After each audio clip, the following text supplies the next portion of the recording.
नेपाली आख्यान, गजल र गीतका क्षेत्रमा सुप्रसिद्ध नाम हो मन्दिरा मधुश्री। विक्रम सम्वत 2029 साल वैशाख 28 गते भोजपुर जिल्लाको महादेव स्थानमा जन्मनु भएकी मधुश्री हाल ललितपुरको धोबीघाटमा बसोबास गर्नुहुन्छ। नेपाली साहित्य रचना अन्तर्गतका बुदनको घोडी कथा संग्रह, मधुरा गजल संग्रह, छट्टु स्यालको चोर्ने दाउ बाल कथा संग्रह, फिल्म घिन्ताङको पटकथा लेखन आदि गर्नुभएको छ। त्यस्तै आशै आसमा बित्यो जीवन, चाहिँदैन अङ्गालो नै छोडिदिए पुग्छ, निको भएको घाउ पनि लगायतका 1 दर्जन भन्दा गीत लेखन कार्य गर्नुभएको छ। अभिनव हवाई पत्रिका, पूर्वी साइबर पाक्षिक, हाम्रो गाउँघर मासिक खबर, सुलेख साहित्यिक मासिक लगायतका पत्र पत्रिकाहरूको कुशल सम्पादन समेत गरी आफूलाई सिर्जनाको पर्यायका रूपमा स्थापित गराउन सफल हुनुहुन्छ। नेपालका अधिकांश जिल्लाहरू र भारतको भ्रमण गर्नुभएकी मधुश्रीको लेखन अत्यन्त ओजपूर्ण र समाजका विविध पाटाहरूलाई टपक्क टिपेर प्रस्तुत गर्ने प्रवृत्तिको छ। नयाँका नाउँमा साहित्य सिर्जना फिका बन्दै गएको छ। यसमा विषयवस्तु नयाँ होस् तर सिद्धान्त कदापि भुल्नु हुँदैन भन्ने धारणा उहाँमा छ। डम्बर कुमारी गणेश साहित्य प्रतिष्ठान, साहित्य सञ्चार समूह इटहरी आजीवन सदस्य, नेपाल साहित्य परिषद जस्ता संस्थामा आफूलाई अव्वल रूपमा उभ्याउन सफल समेत उहाँ हुनुहुन्छ।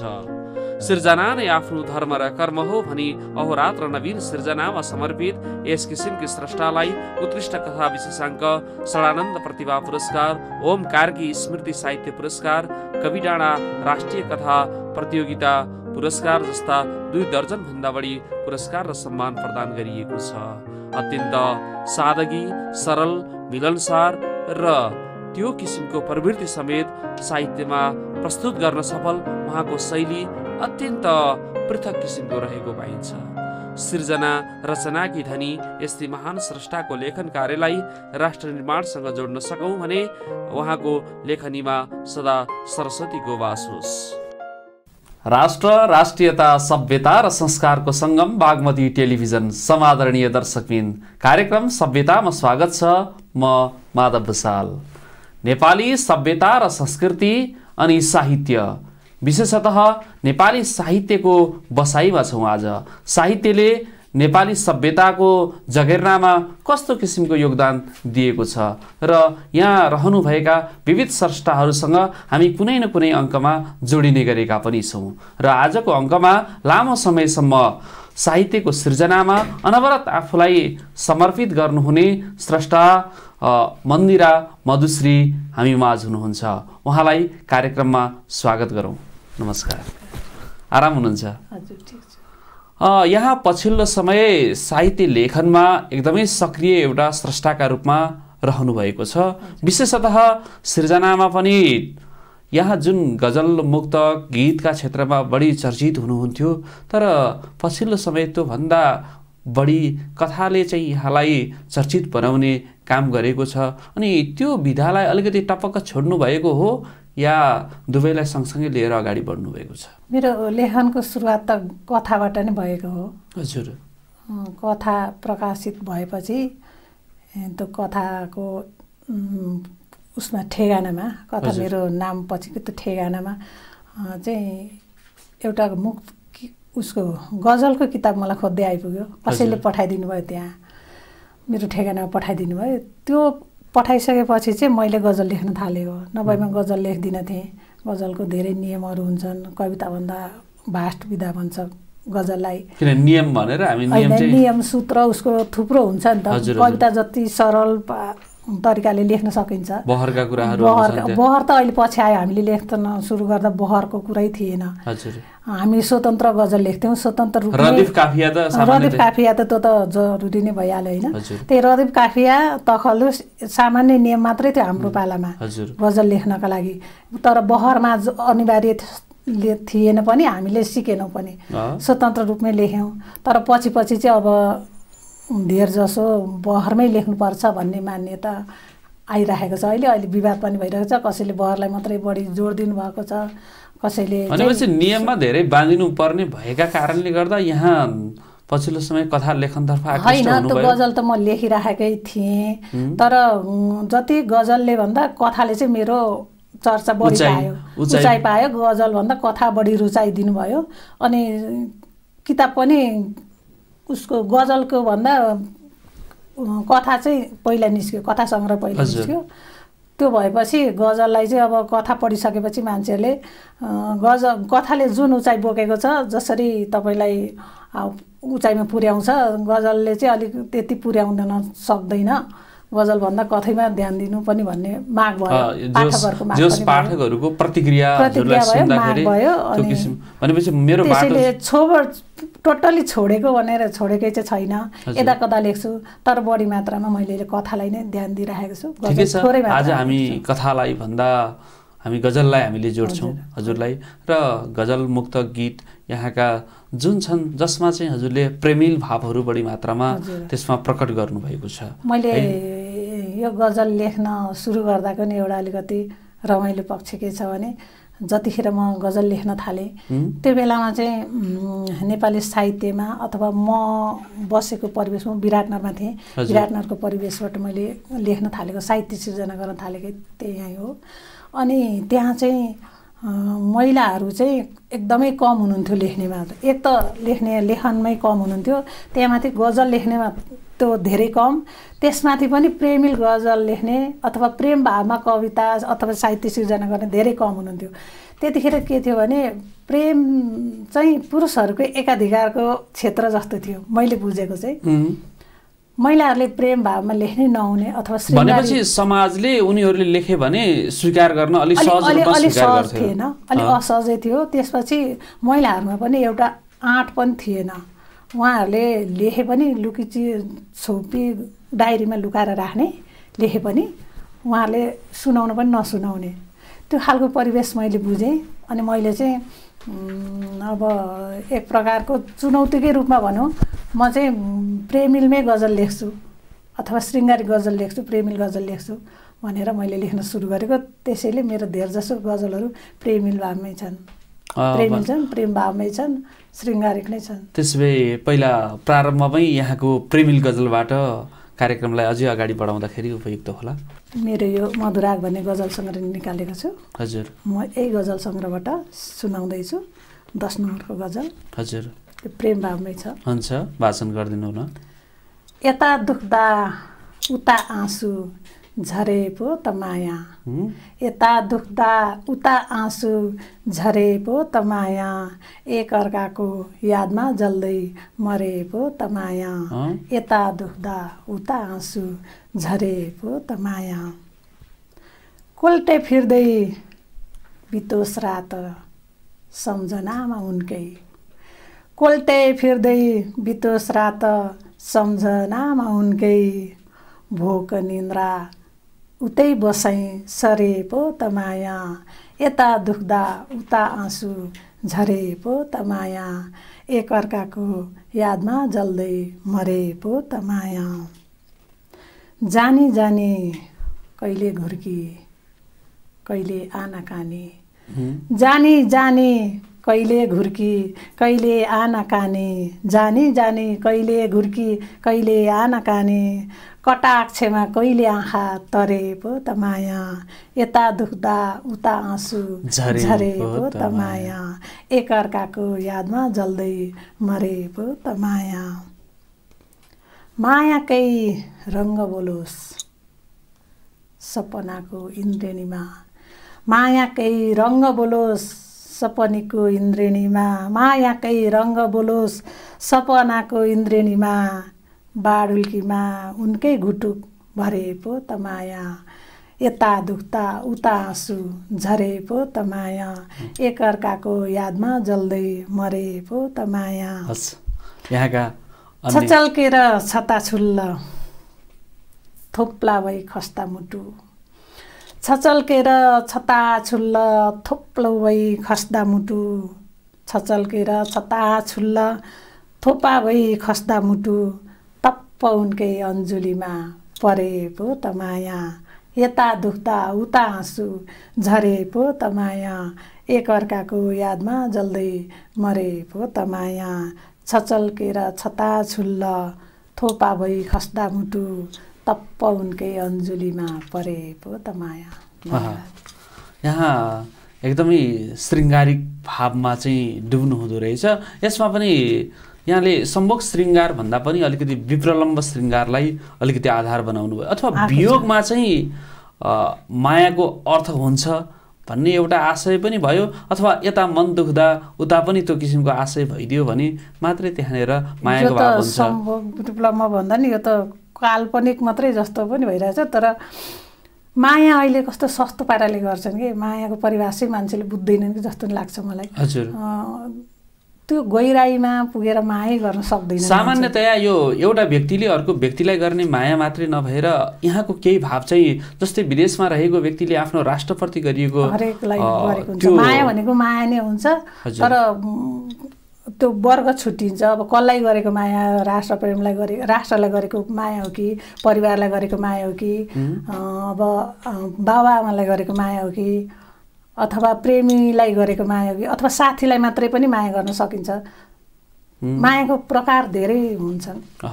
भनेपछि यहाँले गजललाई पछिल्लो समय पनि निरन्तरता दिइरहनु भएको छ। अब कम मात्रामा छ। हामीले त्यो गजलको कुरा भन्दा पनि म कथाको प्रसङ्ग जोड्छु, तर गजल चाहिँ हामी सुन्छौँ कार्यक्रममा है। कथामा विशेष गरेर यहाँले चरित्रलाई र कथावस्तुलाई अलिकति रोचक तरिकाले प्रस्तुत गर्नुहुन्छ, अरूले भन्दा अलिकति फरक। यो चाहिँ कसरी सम्भव भयो होला? अरूको लेखनी र हजुरकोमा चाहिँ त्यो चरित्र चित्रण र कथावस्तुको रोचकता चाहिँ कहाँबाट उत्पन्न गराउन सक्नुहुन्छ? त्यो कसरी सम्भव छ? अब त्यो त व्यक्तिको लेखन शैली फरक फरक हुँदो रहेछ। हजुर, म चाहिँ त्यो व्यक्तिलाई जीवन्त, त्यो जुन पात्र आएको छ कथामा, हजुर, त्यो पात्र चाहिँ जीवन्त हुनुपर्छ भन्छु म। अनि म कथा लेख्दाखेरि त्यो कथावस्तु र त्यो चरित्रलाई अथवा पात्रलाई चाहिँ म पात्र आफै हुन्छु। आफै भएर प्रस्तुत भएपछि म त्यसलाई बढी न्याय गर्न सक्छु भन्ने लाग्छ मलाई। आफै प्रवेश गर्नुहुन्छ, पात्रमा चाहिँ आफै प्रवेश हुन्छ र त्यो कथावस्तु पनि आफैले देखेको भएको जस्तो होस् भन्ने किसिमले कसरी रोचकता हुन्छ त्यसलाई चाहिँ म विशेष ध्यान दिन्छु। सूक्ष्म रूपमा चाहिँ म त्यसको भित्री तहमा पस्न सकौँ भन्ने चाहिँ मलाई लाग्छ र म त्यो लेख्दाखेरि चाहिँ त्यो भावमा, त्यो गहिराईमा नै डुबेर लेख्न खोज्छु र लेखिरहेको। तर अधिकांश कथाकारहरूका लेखन अथवा कथाहरू सुरुवातकै चरणमा अलिकति सुरुवात यसरी हुन्छ र अन्तिम पनि यसरी हुन्छ भनेर हामी कतिपयमा थाहा पाउँछौँ। यहाँ त चलचित्रको एउटा घिन्ताङ भन्ने चलचित्रको लागि पटकथा लेखन समेत गरिरहनु भएको छ है, कथा लेखिसक्नु भएको छ। अब रह्यो यहाँले त्यो विषयवस्तुको उठान अलिकति रोचक तरिकाले गरिदिनुहुन्छ, जुन परम्पराभन्दा अलिकति भिन्न प्रकृतिको छ, र अन्त्य पनि त्यो रोचक किसिमले गरिदिनुहुन्छ। त्यो विशेषता कसरी होला, खास कसरी सम्भव भएको छ होला त्यो भनिदिनुहोस् त। अब त्यो मेरो व्यक्तिको लेखाइ मात्रै नभएर कुन तरिकाले प्रस्तुत गर्नुहुन्छ? अब लेखाइ चाहिँ मेरो, अब म कुनै खाका बनाउँदिनँ। मान्छेले, अरू कथाकारहरूले, अरू सर्जकहरूले कसरी लेख्नुहुन्छ त्यो मलाई थाहा छैन। तर म चाहिँ सुरुमा लेख्नुभन्दा अगाडि नै म दिमागमै त्यो पुरा प्लट बनाइसक्छु। हजुर, इभन डायलग शुद्ध मेरो दिमागमा बनाइसक्छु। म यहाँदेखि सुरु गर्छु कथा, यसरी डायलग गर्दै जान्छु, यो दृश्य राख्दै जान्छु, यो पात्रलाई यसरी यो डायलग बोलाउँछु, यो संवाद बोलाउँछु र यो कुरा गराउँछु र अन्त्य चाहिँ एउटा मलाई खै कसरी त्यो मेरो एउटा बन्यो। अन्त्य मेरो कथा पढुन्जेल कसैले पनि अन्त्य गेस गर्नै सक्नुहुन्न, अनुमान गर्न सक्नुहुन्न यो चाहिँ यसको अन्त्य के होला भन्ने थाहा हुँदैन। उहाँहरूले एक प्रकारले अन्त्य सोचेको हुनुहुन्छ, तर अन्त्य मेरो पढिसक्दा अन्त्य अर्कै हुन्छ क्या, फरक तरिकाले। रोचकता चाहिँ मेरो यसैमा चाहिँ सबैले भन्ने कुरा नै यही हो। तर म त्यो खै मेरो यसको लागि त्यो दिव्य शक्ति अथवा त्यो स्रोत त कहाँबाट प्राप्त गर्नु? सायद अब त्यो कहीँबाट होला, त्यो दिव्य शक्ति हो त अब केही होला। हैन, कुनै विषयवस्तु अध्ययनबाट पनि कहिलेकाहीँ हैन, मेरो त्यसरी छैन। कसैका कथाहरू पढेर पनि त्यो पनि छैन मेरो। राष्ट्रिय अन्तर्राष्ट्रिय ती कथाकारहरूका म अलिक अङ्ग्रेजीमा कमजोर छु। हजुर, अन्तर्राष्ट्रिय क्षेत्रका, अन्तर्राष्ट्रिय लेभलका विदेशी राइटरहरूका कथाहरू म थोरै मात्रै, त्यही पनि अनुवाद भएका कतिपय अनुवादहरूका थोरै छ, तैपनि मेरो अनुपातमा म थोरै नै हो विदेशी राइटरको चाहिँ पढेको। नेपालको राइटरहरूको चाहिँ प्राय पढ्छु, मेरो विधा कथा भएकाले कथा नै पढ्छु, उपन्यासहरू पढ्छु। तर म अर्काले पढेर भए पनि आफैले चाहिँ म विषयवस्तु र समाज व्यक्ति पढ्छु धेर जसो चाहिँ। त्यो भएर चाहिँ म अलिक जीवन्त लेख्न खोज्छु। व्यक्ति पढेपछि चाहिँ त्यसको जीवन्त आउन सक्छ उसको कथा भन्ने जस्तो लाग्छ। पछिल्लो समयसम्म त्यो टिकाउ पनि हुन्छ र वास्तविक उसले अन्तर्य अथवा भित्री मनमा चाहिँ त्यसले प्रवेश गरेर जब प्रस्तुत गरिन्छ त्यो कालजयी पनि हुन्छ। अब अर्को कुरा जोड्न चाहे, यहाँ गजल लेखनमा विशेष गरेर श्रृङ्गारिक मात्रै नभएर केही नारीहरूका पीडाहरूलाई यहाँले कथाहरूमा प्रस्तुत गर्नुभएको छ। गजलमा पनि त्यसरी नारीहरूको अन्तर्यलाई चाहिँ केलाउने प्रयत्न गर्नुभएको छ। पक्कै पनि एक किसिमले नारीहरूले नलेखेका समयमा मैले लेख्नुपर्छ, प्रेमका गीतहरू गाउनुपर्छ भनेर जुनको थालनी गर्नुभयो। अब ती पीडाहरूलाई पनि कहीँ न कहीँ पक्कै प्रवेश गराउनु भएको छ। त्यो यो बिचमा हामी सुन्नेछौँ। यो एउटा बिम्ब छ, फुलको बिम्ब छ, तर यो वास्तवमा नारी बिम्ब पनि आउँछ। हजुर, यो नि अलि अगाडिकै हुन चाहिँ। हजुर, एउटा मात्रै फक्रिएको गुलाफको फुल थियो। अझैलाई यो नभनेर एउटा मात्रै फक्रिएको गुलाफको फुल थियो, बगैँचामा एउटा मात्रै फक्रिएको फुल थियो। अझ यसरी भन्छु म, गुलाफ भनेर किन तोक्नु होइन। हजुर, बगैँचामा एउटा मात्रै फक्रिएको फुल थियो, हातले फुल नछुनु है लेखिएको रुल थियो।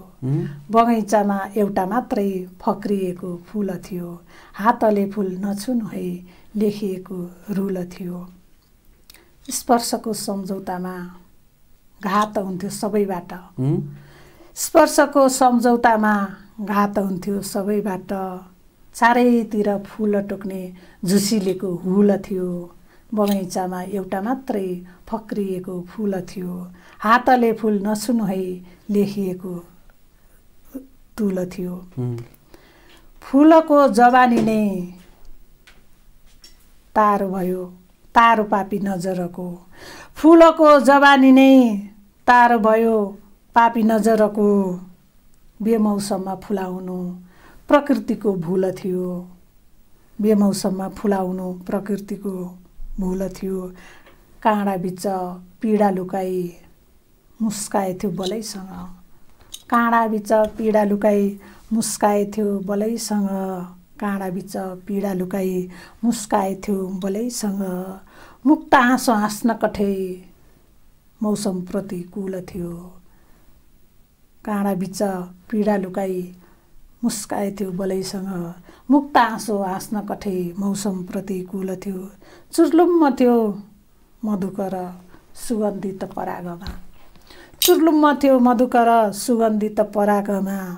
गगनमा तिर्खाएको एउटा काका कुल थियो, बगैँचामा एउटा मात्रै फक्रिएको फुल थियो, हातले फुल नछुनु है लेखिएको रुल थियो। चुर्लुम्म थियो मधुकर फुलको त्यो परागमा, चुर्लुम्म थियो मधुकर सुगन्धित परागमा। गगनमा एउटा मात्रै तिर्खाएको काग थियो। गगनमा एउटा मात्रै तिर्खाएको गगनमा तिर्खाएको एउटा काका कुल थियो, एउटा काका कुल थियो। अब यहाँले नारीहरूलाई एउटा किसिमले समाजमा गरिने एउटा पीडा संवेदनालाई रचनाका माध्यमबाट प्रस्तुत गर्नुभएको छ र यहाँले मुक्तकमा पनि त्यत्तिकै आफ्नो लेखनी अगाडि बढाउनु भएको छ है। यो बिचमा यहाँले कुनै त्यस्तो मुक्तक पनि यहाँको मानसपटलमा दौडिन सक्छ पक्कै पनि है। अब त्यो मुक्तकलाई पनि हामीले न्याय गरौँ। जिन्दगी न फुल भयो न त चढ्यो शिरमाथि, जिन्दगी न फुल भयो न त चढ्यो शिरमाथि, न त भयो शालिग्राम नै लडिरह्यो तीरमाथि। जिन्दगी न फुल भयो न त चढ्यो शिरमाथि, न त भयो शालिग्राम नै लडिरह्यो तीरमाथि। दिन्थे बयान न्याय पाए कठघरामा उभिएर, दिन्थे बयान न्याय पाए कठघरामा उभिएर। हालौँ कि त एउटा उजुर आफ्नै तकदिरमाथि। जिन्दगी न फुल भयो न त चढ्यो शिरमाथि, न त भयो शालिग्राम नै लडिरह्यो तीरमाथि दिन्थे बयान न्याय पाए कठघरामा उभिएर हालौँ कि त एउटा हुजुर आफ्नै तकदिरमाथि हालौँ कि त एउटा हुजुर आफ्नै तकदिरमाथि केवल दोष चाहिँ आफ्नै तकदिरलाई नै दिने विषयवस्तु आएको छ। अन्य भन्छु चुपचाप सँगै बस्नुभन्दा टाढा गएकै ठिक छ। चुपचाप सँगै बस्नुभन्दा त टाढा गएकै ठिक छ। बिछोडको पीडा पनि एक्लै सहेकै ठिक छ। चुपचाप सँगै बस्नुभन्दा टाढा गएकै ठिक छ। बिछोडको पीडा पनि एक्लै सहेकै ठिक छ। सबैभन्दा बढी दुश्मनलाई सम्झन्छ रे मान्छे। सबैभन्दा बढी दुश्मनलाई सम्झन्छ रे मान्छे। तिम्रो मनमा बसिरहन त दुश्मन भएकै ठिक छ। चुपचाप सँगै बस्नुभन्दा त टाढा गएकै ठिक छ। तिम्रो मनमा बसिरहन त दुश्मन भएकै ठिक छ। सम्झनाका लागि चाहिँ केवल दुश्मन भइयो भने त्यो लामो समयसम्म सम्झिरहन्छ अरे। दुश्मनलाई मान्छेले धेरै सम्झिन्छ अरे के उप्रतिको जलनले ईर्ष्याले रिसले केले गर्दा उसको याद आइरहन्छ अरे के सम्झिरहन्छ अरे। त सम्झिनु पनि हामी साहित्यकारहरू अथवा यो साहित्य लेख्ने मान्छेहरूले चाहिँ रिसले शत्रुलाई सम्झिरहँदा पनि त्यो चाहिँ प्रेम हो भनेर त्यसलाई प्रेम मान्छ के। आखिर एक किसिमले प्रकारान्तरले प्रेम नै हो। मनले सम्झिरहन्छ जसलाई त्यो नै प्रेम भनेर हामीले त बुझेका छौँ। त्यही भनिन्छ नि त। तर दुश्मनलाई सम्झिनु पनि त्यो दुश्मनी नभएर प्रेम हो भन्ने कुरा चाहिँ देखाउन खोजेको। यो बिचमा यहाँका रचना सुन्नेछौँ। अब हाम्रो यो विशेष गरेर समाजमा नारीबाटै प्रताडित छन् या नारीलाई पुरुषले प्रताडित गराएको अथवा अलिकति तिरस्कार गरेको अवहेलना गरेको के पाउनुहुन्छ यहाँले? सृजनामा पनि पक्कै यो किसिमका भावहरू अभिव्यक्त गर्नुभएको छ। नारीबाटै अवहेलित भएका हुन् या पुरुषबाट अवहेलित भएका हुन्? यसलाई हजुरले मूल्याङ्कन गर्दा आफ्ना कथाहरूमा कसरी प्रस्तुत गर्नुभएको छ? दुवै छन् हजुर। नारीबाट नारीहरू पनि छन्, पुरुषहरूबाट पनि छन्। यो चाहिँ दुवै छ। जस्तै अब धेरै कुरा छन्। मेरो जीवनमा पनि मैले नारीबाट धेरै ठाउँ प्रताडित भएको छु। अब ती भोगाइका क्रममा भएका कुराहरू अब कति साहित्यमा आउन बाँकी पनि छ होइन। मैले लेख्न सकेको छैन। पछि मैले आत्मकथा कुनै बेला लेखेँ भने आत्मकथा त म लेख्दिनँ, किनभने आत्मकथा लेख्नलाई त्यो त्यति इमान्दारी त हुन नसक्ला मसँग होइन। आत्मकथा लेख्ने मान्छेले चाहिँ इमान्दारी त हुनुपर्छ। इमान्दार भएन भने र इमान्दारी साथ लेख्न सकिएन भने त आत्मकथा हुँदैन। भनेपछि त्यो आत्मकथाको मर्मभित्र अथवा त्यसको सिद्धान्तभित्र जब आफू चाहिँ प्रवेश गर्न पुरा नियमको पाबन्दीभित्र अटाउन सकिएन भने त्यो लेख्नुको कुनै लेख्नुको औचित्य छैन। अहिलेका जति आत्मकथा भनेर आएका छन् त्यो धेरै आत्मकथा आफ्ना कुरै आएका हुँदैनन् त्यहाँ। अनि मलाई आत्मकथा चाहिँ सही लेखिँदैनन् भन्ने लागिरहेको छ अहिले पढेको देख्दा पनि। र यदि आत्मकथा इमान्दार साथ लेख्यो भने हामी महिलाहरूको त घर परिवार समाज सबैबाट हामी बहिष्कृत हुन्छौँ। हजुर। किनभने हाम्रो भोगाई त्यस्ता छन् यथार्थमा। आत्मकथा भनिसकेपछि ती यथार्थ लेख्न सक्नुपर्छ। आत्माको कथा लेख्न सक्नुपर्छ। तर त्यो लेख्नै सकिएन भने त आत्मकथा हुँदैन। केवल लेख्नका लागि मात्रै लेख्नका लागि लेख्ने संस्मरण हुन सक्छ। र यदि म संस्मरण चाहिँ लेख्न सक्छु होला, आत्मकथा चाहिँ म लेख्दिनँ। म पनि त्यो चाहिँ सक्दिनँ लेख्न। किनभने त्यो सक्यो भने चुनौती म अब घर परिवार समाजबाट बाहिर बहिष्कृत हुनुपर्छ। त स्वाभाविक हो। मैले त्यो लेखेर यदि लेखिसकेपछि त पाठकमा पुग्छ। त्यो पाठक त आफ्नो परिवार पनि हुनसक्छ। अनि तर हाम्रो समाजले चाहिँ हामी साहित्यकारहरूलाई पनि हाम्रा कुराहरू त्यति सजिलै पचाउन सक्ने हैसियत छैन। जति बौद्धिक लेभलको भए पनि त्यो बनिसकेको छैन। हो परिवार बौद्धिक हुनसक्छ, सबैको शिक्षित हुन सक्छन्, बुझ्छन्। तै बुझे तापनि हामीले इमान्दार साथ हामीले भएका कुरा सबै सूक्ष्म रूपमा सबै हुबहु लेखिदियौँ भने त्यो पचाउन सक्दैनन्। हामीलाई त्यही रूपमा अहिलेको जुन रूपमा हामी छौँ स्वीकार्न चाहिँ सक्दैनन्। त्यसैले म आत्मकथा चाहिँ लेख्दिनँ। जति ठुलो भए पनि यदि अलिक प्रतिष्ठित हुँदै गइएछ भने पनि अब आत्मकथा लेख्ने त अलिक प्रतिष्ठा भएपछि नै हो लेख्ने त।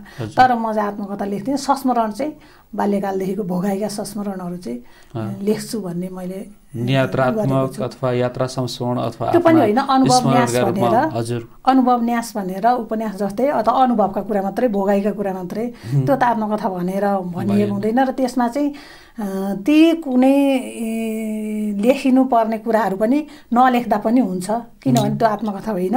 ती कति कुरा अब हामी बहिष्कृत हुन्छौँ अथवा समाजले, परिवारले हामीलाई पचाउन सक्दैन हामीले लेखेको, हामीले भोगेका कुरा हुन चाहिँ ती पचाउन सक्दैनन् भने हामीले त्यो लेख्नु नलेख्दै राम्रो होइन। हामी आफैभित्रै रहौँ धेरै कुरा, र त्यो खालको अनुभवन्यास अथवा संस्मरण भनेर चाहिँ लेख्छु म। बाल्यकालदेखिकै भोगाइका कुराहरू, आफूले जीवन भोगेका र अरूले आफूप्रति गरेका क्रियाकलाप, व्यवहार, प्रताडित। म चाहिँ पाइला पाइलामा प्रताडित चाहिँ भएको छु, पुरुषबाट पनि महिलाबाट पनि। अब के छ त अनि हजुर कथामा पनि मैले लेख्छु, पुरुषका प्रताडनाका कुरा पनि लेखेको छु, महिलाका पनि लेखेको छु। तर मैले त्यो पुरुषको मनोविज्ञानमा धेरै लेख्छु। महिला मनोविज्ञान, म चाहिँ मनोविज्ञानमै धेरै लेख्छु। महिला या पुरुष दुवै पात्रका हुन सक्छन्, तर पुरुषको कुरा लेखेको समाज मनोविज्ञानकै कुरा हो, दुवै समाजभित्रै पर्दछन्। र पुरुषलाई अहिले मान्छेहरू कति महिला लेख्यो भने पुरुषलाई गाली गर्ने, पुरुषले लेखे महिलालाई गाली गर्ने, त्यो खालको चाहिँ मेरो हुँदैन। मेरो पुरुषका कुराहरू ल्याए पनि, पुरुषका कुरा ल्याए पनि अन्तिम उसलाई न्याय गरेको हुन्छु। पुरुषप्रति म त्यो एक खालको विद्रोही, त्यसलाई चाहिँ पतन गराउने खालको पुरुषको त्यो गर्न चाहिँ मन लाग्दैन, किनभने उसले उसको क्रियाकलाप गल्ती काहीँ हुनसक्छ, तर अन्तिममा उसलाई पोजिटिभ रूपमा। यो त फेरि सामाजिक संरचनाले सिर्जना गरेका कुराहरू पनि हो, व्यक्ति विशेषमा मात्रै पनि सम्बन्धित कुरा रहेन है। अब एउटा सोसल स्ट्रक्चर अथवा सामाजिक बनावट नै एउटा अलिकति के छ भन्दा पितृसत्तात्मक प्रणालीबाट हुर्किरहेको छ। जति त्याग्यौँ भने पनि, भाषणमा बोले पनि, सिद्धान्तमा राखे पनि, आखिरी के छ भन्दा व्यावहारिक धरातल भने के छ, अलिकति फरक प्रवृत्तिको छ। र अर्को मैले बुझेको चाहिँ पुरुषहरू हामी जति छौँ अहिले, एक प्रकारले बौद्धिक चेतनशील पनि छौँ, शिक्षित पनि छौँ, तर हाम्रो त्यो भोगाइ हुर्काइले गर्दा होला त्यो परम्परागत त्यो महिला भन्दा पुरुष प्रवृत्ति, अहम, त्यो इगोबाट, त्यो धङधङेबाट मुक्त हुन चाहिँ सकेकै छैन कि अझै पनि। पुरुषहरूमा हो, बौद्धिक पनि हुनुहुन्छ उहाँहरू, चेतनशील पनि हुनुहुन्छ, शिक्षित पनि हुनुहुन्छ। तर त्यो बनाउन त फेरि नारी वर्गको पनि त भूमिका छ नि। होइन, भूमिका छ, केही वर्गहरूले बुझ्नुहुन्छ र उहाँहरू कति परिवर्तन हुनुहुन्छ, तर कतिपय चाहिँ परिवर्तन हुनै नसक्ने, हुन नखोज्ने, हुन नचाहने। हजुर, उहाँहरू म पुरुषै हुँ भन्ने दम्भ कहिले हटेको हुँदैन, धेरै म त्यो देख्छु कि पुरुषहरूमा। तर उहाँहरूको त्यो लेभल अनुसार, त्यो पढाइ, त्यो शैक्षिक स्तर, बौद्धिक स्तर, एउटा आफ्नो स्ट्याटस अनुसार त्यो गुण उहाँमा नहुनुपर्ने जस्तो लाग्छ मलाई। उहाँ चेन्ज हुनुपर्ने हो जस्तो लाग्छ मलाई। तर उहाँहरूको धङधङे चाहिँ हटेको छ भनिन्छ। साहित्य समाजको ऐना हो, दर्पण हो, यथार्थ चित्रण हो। अब त्यो भनिसकेपछि यहाँहरूले समाज यस्तो छ भनेर दोष लगाइरहनु मात्रै उपयुक्त हुन्छ, या त्यसलाई उचितो काट्न अथवा त्यसलाई परिवर्तन गराउनका लागि सृजनाका माध्यमबाट पनि बेजोड किसिमले प्रस्तुत हुनुपर्ने आवश्यकता होइन र? हो, दोष लगाउनु मात्रै होइन, यहाँ यस्तो कमजोरी छ भनेर देखाइदिनु हो कि। त्यो हेरेपछि पढेपछि चाहिँ यस्तो रहेछ, अब हामीले यसरी परिवर्तन हुनुपर्छ भन्ने कुरा, जस्तै यथार्थ रूपमा यथार्थ चित्रण गरौँ र आदर्श पनि त देखाइदिनु पर्ने होइन र? आदर्श पनि देखाएको हुन्छ, हजुर, सिर्जनामा देखाएको हुन्छ, आएको हुन्छ, र कसैले त्यसलाई सकारात्मक रूपमा लिनुहुन्छ, कसैले चाहिँ उसका आदर्श यस्तो लेखाइमा, साहित्यमा लेख्नु र व्यवहारमा फरक छ, यो आदर्श मात्रै हो, यो खोक्रा आदर्श भनेर कसैले चाहिँ स्वीकार्न पनि सक्नुहुन्न। लेखाइमा, साहित्यमा त्यो आदर्श आउँछ, त्यो चित्रण आउँछ, समाजको यथार्थ चित्रण आउँछ, यस्तो छ है भन्ने कुरा हो, हामीले त देखाइदिने हो। अब धेरै कुरा हामीले त्यो नारा लेख्ने होइन साहित्यमा, फेरि यसो गर्नुपर्छ भनेर बुँदागत रूपमा पुरुष चेन्ज हुन अथवा महिला चेन्ज हुन अथवा समाज चेन्ज हुन यसो गर्नुपर्छ है भन्ने खालको बुँदा लेख्ने होइन नि। हामीले त देखाउने, विषयवस्तु देखाउने, पात्रका माध्यमबाट, विषयवस्तुका माध्यमबाट, घटनाका माध्यमबाट देखाइदिने हो। देखाएपछि त्यो पाठकले चाहिँ पढेपछि हो यस्तो हुँदो रहेछ र यसरी पनि परिवर्तन हुन सक्छ। आफ्ना कथाहरूमा ती पात्रहरू चाहिँ के छ, यही समाजका परिवेशसँग मिल्ने किसिमका पात्रहरू चयन गर्नुहुन्छ? सबै परिवेश, समाज, यही घर परिवार सबै प्रत्येक घरका प्रत्येक व्यक्तिका नेपाली भूमि अथवा नेपाली समाजसँग मेल खाने किसिमको जीवन्त नै छन्। अब कति त ती पात्रहरू जीवन्त पनि छन्, वास्तविक पात्रहरू पनि छन्, वास्तविक चरित्र पनि छन्, तर हामीले ती वास्तविक चरित्रलाई परिवर्तन गरेर प्रस्तुत गरिएको छ हैन। वास्तविक चरित्रको पनि सबै हुबै आउँदैन, सपाट नआएर सपाट एउटा कुनै पक्ष कुनै उसको एउटा कुरा त्यसलाई चाहिँ अब कथामा अरूसँग मिलाएर पनि आउन सक्छ, तर एउटै कथामा एउटै व्यक्तिको पनि आउँदैन। एउटै कथामा धेरैवटा व्यक्तिको धेरैवटा घटनाहरूको पनि आएको हुन्छ, त्यो एउटा मात्रै हुँदैन। यो बिचमा यहाँको गफलाई यहाँसँगको अन्तर्संवादलाई हामी अगाडि बढाउने नै छौँ। पुनः यहाँको गजललाई हामीले निरन्तरता दिन्छौँ। म सभ्यता कार्यक्रम है यो, हजुर, सभ्यता सम्बन्धी पनि सुनाउनु पर्छ। हाम्रो परिवार के अरे हाम्रो समाजमा अहिले कस्तो खालको संस्कार विकसित हुँदैछ, त्यही माथि गाउँमा भन्दा पनि सहरको सभ्यता संस्कृति संस्कार कस्तो छ भन्ने कुरा चाहिँ म यो काठमाडौँ सहर पसेपछि मलाई पनि थाहा भयो। म हुन चाहिँ गाउँमै हुर्केको, बाल्यकाल मेरो गाउँमै हुर्केको छ, अझ पहाडी गाउँमा बितेको। त्यसपछिको यो युवाकाल मेरो तराईको गाउँमा बितेको छ। त्यसपछि मैले बिहेपछि म काठमाडौँ बसेँ होइन। अहिले 17 वर्ष जति भयो म काठमाडौँ बसेको, 16-17 वर्ष भयो। अनि यो काठमाडौँमा बसेपछि मैले देखेँ क्या यहाँको परिवेश, यहाँको संस्कार कस्तो रहेछ, हाम्रो कस्तो छ, व्यवहार कस्तो छ भन्ने कुरा चाहिँ त्यो देखेर मैले एउटा गजल लेखेको छु। कस्तो रहेछ भने हाम्रो गाउँमा चाहिँ केही पर्यो भने यति छिटो गाउँमा थाहा हुन्छ नि, सबै घरलाई थाहा हुन्छ र सन्देश यति छिटो प्रवाह हुन्छ, अथवा प्रवाहको कुनै साधनै चाहिँदैन। डाँडामा निस्केर फलानु दाई फलानु दिदी भनेर बोलायो भने पनि उहाँहरू तुरुन्तै आउनुहुन्छ। दुःख सुख पर्दा जेमा पनि हामी सहभागी हुन्छौँ, सुखमा पनि दुःखमा पनि एकदम सहज रूपमा। निम्ता पनि चाहिँदैन, बोलाउनु पनि पर्दैन, सन्देश यसरी बोलाएको भरमा अथवा हल्ला गरेको भरमा हुन्छ है। तर यो गाउँको त्यो छाप पसेको मलाई, तर सहरमा कति फरक रहेछ। यहाँभित्र प्रवेश गर्दै गर्दा 17 वर्षको अनुभव पनि बटुल्नु भएको छ यहाँको सहरिया परिवेशको, र त्यसलाई चित्रण गर्दै हुनुहुन्छ।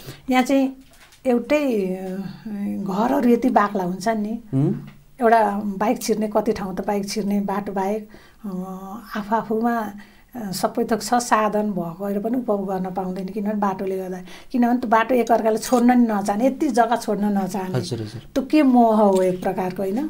सायद अलिक आफूलाई ठुलो देखाउनेको त मोह हो कि के हो यो नबुझेको है। म त्यस्तै ठाउँमा त्यहाँ बसेर मैले यो देखेपछि मैले लेखेँ, यो घरको र त्यो घरको बोलचाल थाहा छैन। यो घरको र त्यो घरको बोलचाल थाहा छैन। एक अर्काको परिवेश र हालचाल थाहा छैन। एकै ठाउँ छन् कि छिमेकी, त्यस्तो हुँदो रहेछ। यो घरको र त्यो घरको बोलचाल थाहा छैन। एक अर्काको परिवेश र हालचाल थाहा छैन। गुनगुन सुनिन्छ कहिले यता र कहिले उता पनि, गुनगुन सुनिन्छ कहिले यता र कहिले उता पनि, गुनगुन सुनिन्छ कहिले यता र कहिले उता पनि। के पढ्छन् मुना मदन वा इन्द्रजाल थाहा छैन। यो घरको र त्यो घरको बोलचाल थाहा छैन। एक अर्काको परिवेश र हालचाल थाहा छैन। ढोकामा सावधान र पर्खालमा सूचनाका बोर्ड छन्। ढोकामा सावधान र पर्खालमा सूचनाका बोर्ड छन्।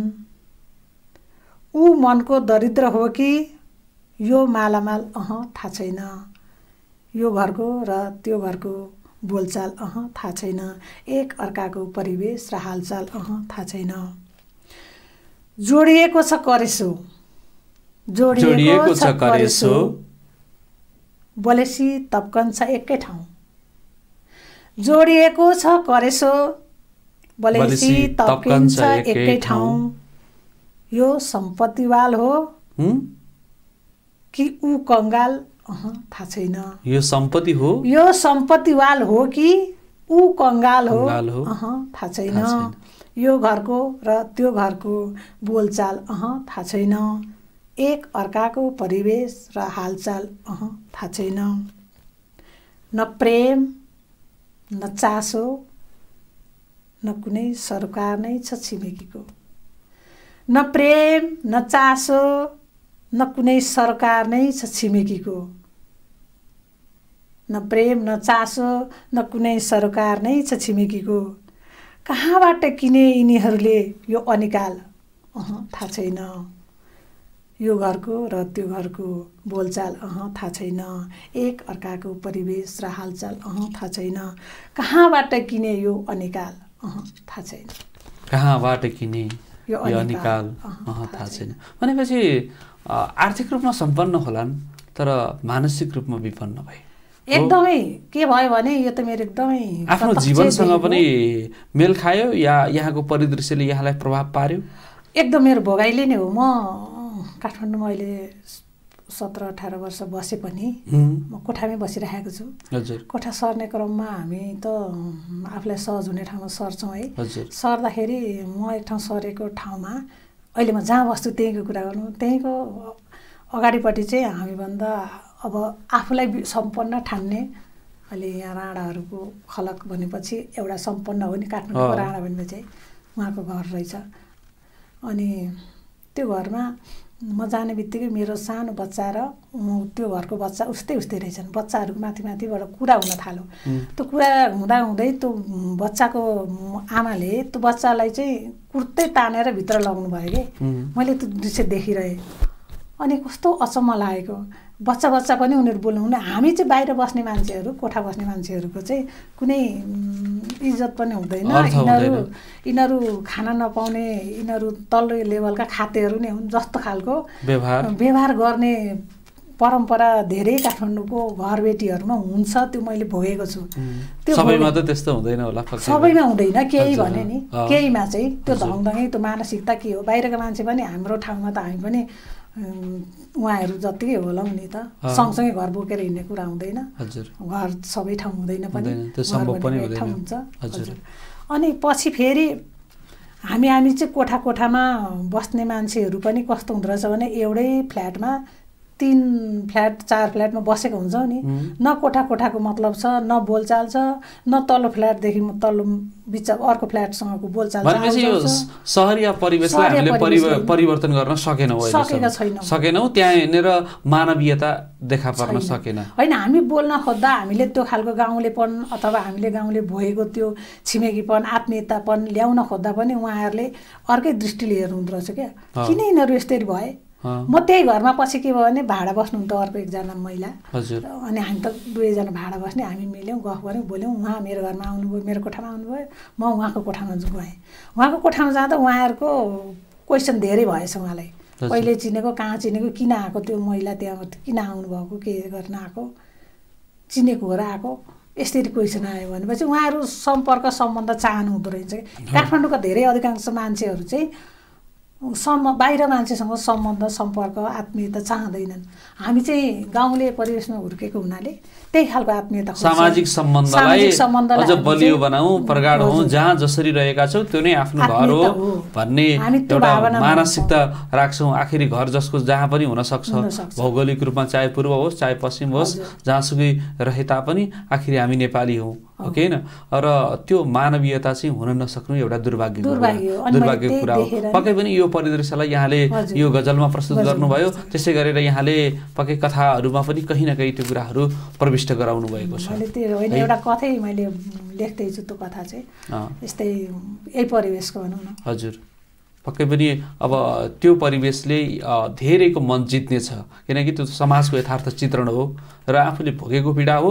यो हजुरको जीवनको मात्रै भोगाइ नभएर अरू व्यक्तिहरूको भोगाइ हो। आखिरी त्यो बालक बीच कुराकानी गर्न नपाउनु एउटा परिदृश्य भनेको उनीहरूमा त त्यो बाल सुलभता एउटा छुट्टै किसिमको हुन्छ। उनीहरूलाई प्रेम, आत्मीयता त्यतिकै हुन्छ। भनेपछि त्यो बाल मनोविज्ञानलाई एउटा बुझ्न नसक्नु एउटा अभिभावकको कमजोरीको कुरा रह्यो है। अब अर्को कुरा, यहाँको यो बुधनको घोडी नामक कथा सङ्ग्रह जुन आयो र जसको यो बुधनको घोडी शीर्षकको कथा त यहाँको यो पाठ्यक्रममा समेत केही आंशिक रूपमा प्रविष्ट भइसकेको छ। त्यो प्रविष्ट पाउँदाखेरि यहाँलाई कस्तो अनुभूति भयो? त्यो त अब आफ्नो रचना कुनै पाठ्यक्रममा पढ्छ, धेरै विद्यार्थीहरूले पढ्छन्, त्यो जति खुसी त केही हुँदैन हैन। अलौकिक खुसी नै हुँदो रहेछ हैन। आफ्नो रचना आफूलाई चिनिनु, परिचय हुनु, अथवा मलाई पढेर कसैले पास हुनु, अथवा उसको बौद्धिक स्तर, अब त शिक्षाको लेभल उसले 11 क्लासमा गरेपछि त पास भएर 12मा जानुपर्छ, त्यो वृद्धि त भयो नि, शैक्षिक लेभल वृद्धि भयो। मैले दिएको एउटा ज्ञानका माध्यमबाट मैले लेखेको एउटा सामान्य कुरा र मलाई पढेर चाहिँ त्यो पास हुनु अथवा उसको योग्यता बढ्नु, त्यो एकदमै गौरवको कुरा हो। त्यो धेरै खुसी लाग्दो, त वर्णन गर्नै सकिँदैन। तर अर्को यसको अहिले भन्नै पर्ने हुँदा चाहिँ यो कथा पढ्न चाहिँ पुरै परेको थियो कथा, तर यहाँ अहिले हाम्रो प्रवृत्ति कस्तो छ भन्ने कुरा, राजनीतिक प्रवृत्ति के त्यो पहुँचवालाको पहुँच जे कुरामा पनि के राजनीति चाहिने अथवा पहुँच चाहिने, आफन्त चाहिने, यस्तो चाहिँ भयो। यो यसको मारमा म पनि परेँ। यो कथा मेरो पुरै परेको थियो, तर मेरो त्यो राजनीति पहुँच अथवा मेरो त्यो पहुँच भएन। जुन खालको यहाँ त पहुँच हुनेहरूका वार्षिक रूपमा हरेक तहमा, वार्षिक रूपमा होइन, एकैजनाको 6 कक्षादेखि 11 कक्षासम्म लगातार राखिदिएका छन्। तर मेरो यसमा चाहिँ काटियो र पछि अंश मात्रै राखियो। नवस्रष्टाहरूलाई एउटा पाठ्यक्रममा उहाँहरूका सिर्जनाहरूको उचित मूल्याङ्कन हुन सकिरहेको छैन। स्रष्टाहरूको यहाँको मात्रै नभएर अन्य स्रष्टाहरू पनि त्यस्तो पीडामा हुनुहुन्छ। केवल आनन्दका लागि सिर्जना गर्ने, राख्ने मात्रै काम पनि कतिको भएको छ।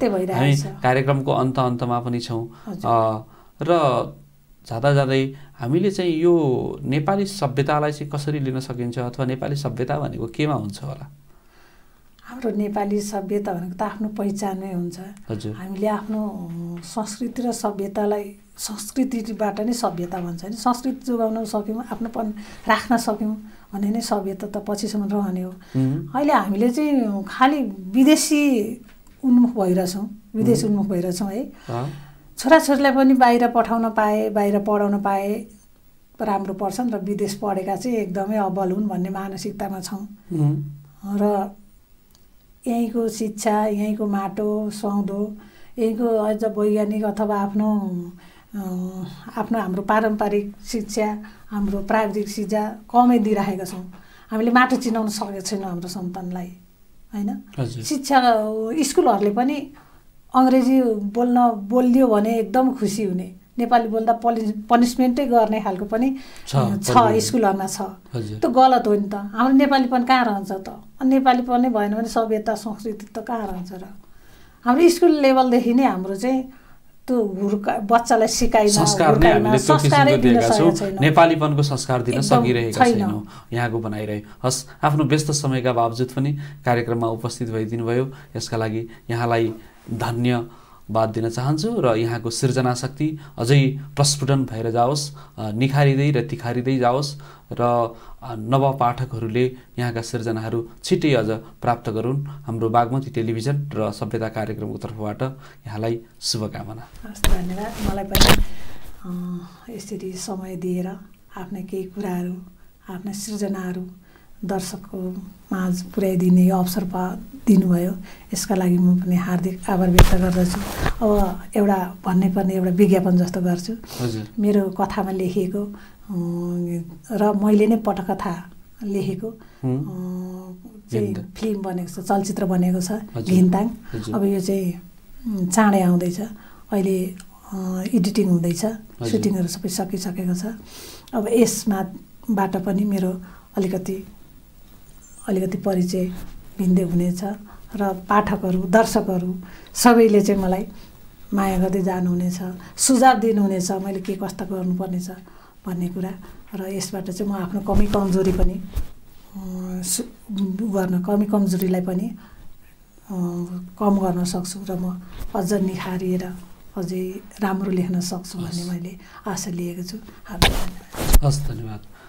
समादरणीय दर्शकवृन्द, नेपाली सभ्यता संस्कृति अनि यहाँ माटोसँग जोडिएका विविध विषयमध्ये आजको अङ्कमा हामीले साहित्यसँग सम्बन्धित भएर चर्चा गऱ्यौँ। हामीसँग हुनुहुन्थ्यो मन्दिरा मधुश्री, जो एउटा कथाका क्षेत्रमा, गजलका क्षेत्रमा, मुक्तकका क्षेत्रमा र साहित्यका विविध पाटालाई आफ्नो एउटा धर्म र कर्म बनाएर अनवरत रूपमा लागिरहनु भएको छ। यस्ता अन्तर्निहित प्रतिभाहरू अथवा लुकेर रहेका प्रतिभाहरूलाई हामीले आफ्नो सभ्यताको अङ्कमा जोड्ने गरेका पनि छौँ। र समादरणीय दर्शकवृन्द, आजको अङ्कबाट हामी बिदा हुन चाहन्छौँ। आगामी अङ्कमा नयाँ स्रष्टा र व्यक्तिका साथ उपस्थित हुने नै छौँ। तबसम्मका लागि बिदा दिनुहोस्। नमस्कार।